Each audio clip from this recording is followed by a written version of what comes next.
Hi all, இன்றைக்கி Sunday. So ஒரு mini cooking vlog தான் பார்க்க போகிறோம். ஸோ அங்கே வீடியோக்குள்ளே போகலாம். இன்றைக்கி வந்து ரொம்ப நாளுக்கு அப்புறமா சிக்கன் எடுத்திருக்கோம். பிகாஸ் இங்கே வந்து ரொம்ப மழை, அதனால எல்லாருக்குமே உடம்பு சரியில்லாமல் போயிடுச்சு. ஸோ அதனால் ரொம்ப நாளுக்கு அப்புறம் இன்றைக்கி தான் நல்ல சாப்பாடுமே சாப்பிட போகிறோம்.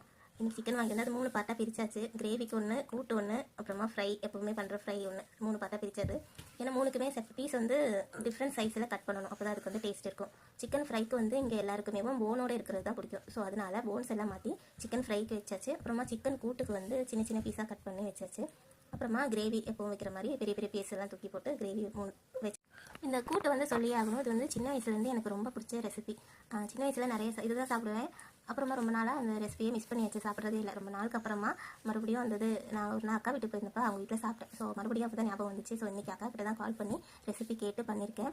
சின்ன வயசில் சாப்பிட்டா அந்த டேஸ்ட் வரலைனாலும் நல்லா தான் இருந்தது. குவிக்காக ஒரு சிக்கன் ரெசிபி பண்ணால் இதை கண்டிப்பாக ட்ரை பண்ணலாம். ஸோ நெக்ஸ்ட் யூடியூப் ஷார்ட்டில் வந்துட்டு இந்த ரெசிபியை நான் உங்களுக்கு ஷேர் பண்ணேன். ஒரு பக்கம் சிக்கன் கிரேவி ரெடி ஆகிட்டே இருக்குது. அப்புறமா கூட்டும் மேக்ஸிமம் ரெடி பண்ணியாச்சு. அதுக்கப்புறமா சிக்கன் ஃப்ரை தான். அது எப்போவுமே வீட்டில் பண்ணுற ஒரு ரெசிபினால அதுவுமே குவிக்காக ரெடி பண்ணியாச்சு. ஸோ இது ஆல்ரெடி சொல்லியிருந்த மாதிரி போன் இருக்கிற பீஸ் எல்லாம் சிக்கன் ஃப்ரைக்கு மேரினேட் பண்ணிவிட்டு ஒரு 1 hour நம்ம ரெஸ்ட் பண்ணிடணும். அதுக்கப்புறமா ஃப்ரை பண்ணுறது நம்ம ஒரு இரும்பு பாத்திரத்தில் பண்ணால் அதுவுமே டேஸ்ட் வந்து டிஃப்ரென்ஸாக இருக்குது, நல்லா இருக்குது. ஸோ சாதா மற்ற பாத்திரத்தில் வைக்கிறதுல இரும்பு பாத்திரத்தில் நான் வந்து ப்ரிஃபர் பண்ணுவேன். அது வந்து டேஸ்ட்டு ஒன்றுமே நல்லா. ஸோ அவ்வளோதான், ஆல்மோஸ்ட் குக்கிங் ஒர்க் எல்லாமே கம்ப்ளீட் ஆகிடுச்சு. நெக்ஸ்ட்டு பிளேட்டிங் பண்ணி சாப்பிட்றது தான். நல்லபடியாக சாப்பிட்டோம். ஸோ இன்றைக்கி எங்களோட சண்டே இப்படி தான் இருந்தது. ஒன்லி சாப்பாடு சோறு தான் முக்கியன்ற மாதிரி போயிடுச்சு. So happy Sunday to all. அடுத்த ஒரு வீடியோவில் பார்க்கலாம். அதுவரை நன்றி, வணக்கம்.